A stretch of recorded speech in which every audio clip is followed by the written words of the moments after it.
You probably know the feeling. You promise yourself, this time will be different. Different person, different story, different beginning. And for a while, it feels true. They don't look like your ex. They don't act like your ex. They say all the right things. And yet, somewhere down the line, the same pain shows up again. The same tension, the same disappointment, the same quiet question at 2 a.m. How did I end up here again? Most people answer that question by blaming the other person, or blaming themselves, or blaming bad luck. But Jung would say something else. He would say the pattern didn't come from them. It came from you. Not because you're broken, not because you're weak, but because something inside you is unfinished. Let me show you what I mean. Think back for a moment, not to your last relationship, but to the moment you first felt drawn, the spark, the pull, that sense of recognition, almost like you already knew them, almost like they felt familiar.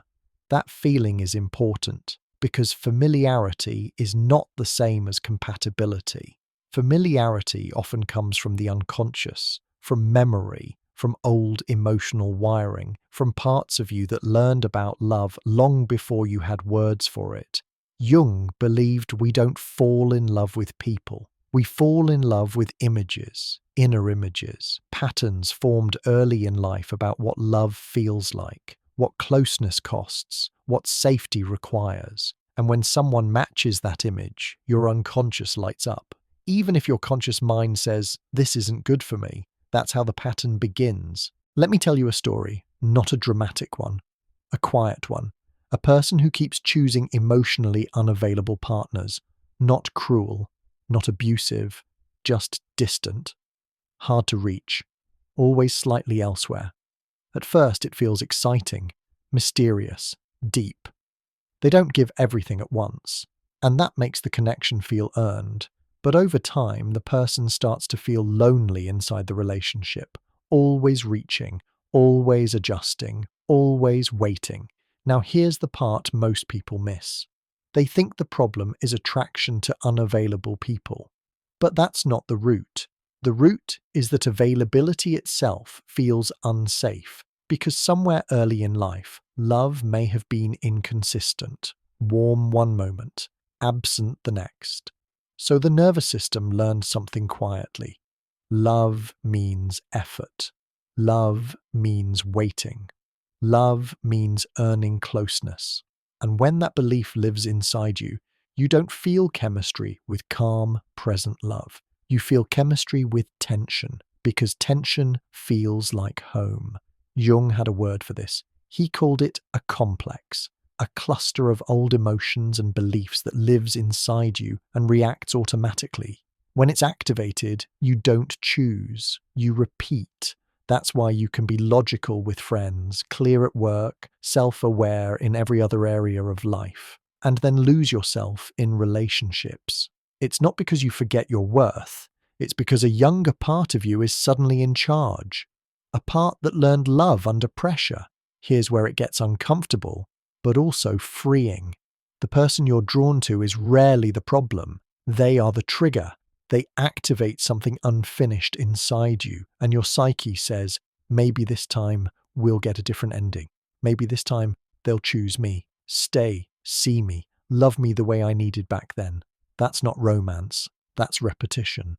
And repetition is the psyche asking for healing.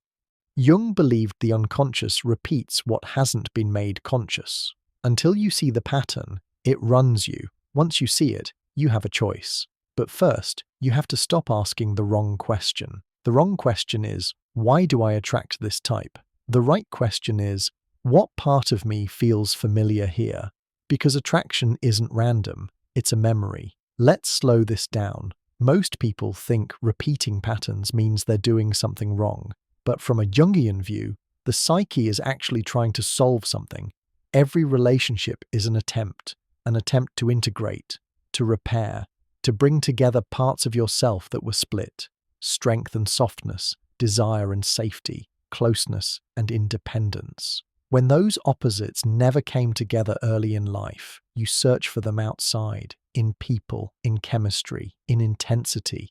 But no person can complete that job for you. They can only activate it. That's why the beginning always feels magical, because projection is active. You're not seeing them clearly yet. You're seeing your inner image reflected back at you, what you hope for, what you long for, what you've been missing. And when reality eventually breaks the image, pain enters. Not just adult disappointment, but something deeper, old grief, old fear, old loneliness. That's when people say, I don't understand why this hurts so much. It hurts because it's not new. It's familiar pain. Here's another pattern. People who keep choosing partners who need fixing, emotionally wounded, chaotic, lost. At first, it feels meaningful, like love with a purpose. But over time, it becomes exhausting. Always supporting, always holding, always rescuing. From the outside, it looks generous. From the inside, it's often a way to avoid one thing: being fully seen. Because if you're needed, you're valuable. If you're useful, you won't be abandoned. That belief doesn't come from adulthood, it comes from childhood adaptation.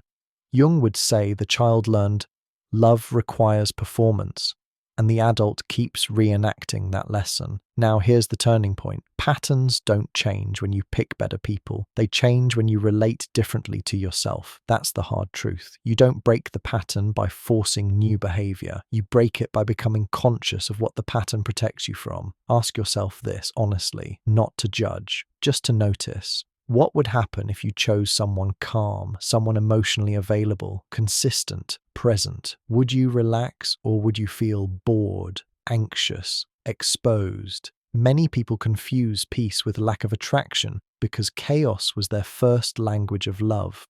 Jung believed healing happens when you can hold tension without running. The tension between wanting closeness and staying grounded in yourself, between desire and self-respect, between familiarity and truth.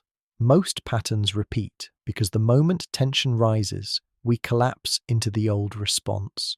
We chase, we withdraw, we overgive, we shut down. Not because we want to, because that response once kept us safe.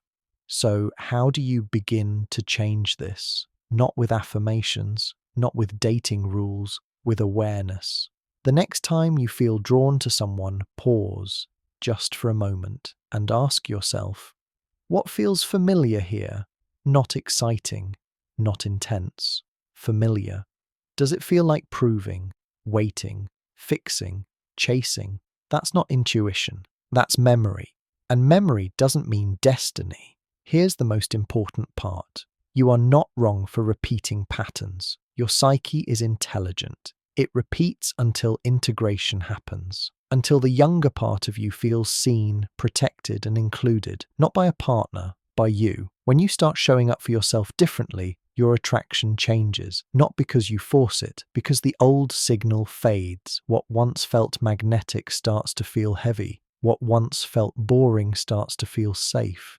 And safety slowly becomes attractive when your nervous system learns it doesn't have to earn love anymore. This is what Jung meant by individuation, becoming whole, not perfect, whole, where your desire no longer comes from hunger but from fullness, where relationships are not attempts to heal old wounds, but spaces where two whole people meet. You don't lose chemistry, you gain choice, and choice is freedom. So if you keep repeating the same relationship patterns, don't ask, what's wrong with me? Ask something gentler. What part of me is still waiting to be met? And then begin there. Because the moment you stop abandoning yourself, the pattern loses its grip. And something new becomes possible. Not because you found the right person, but because you became the right place for love to land.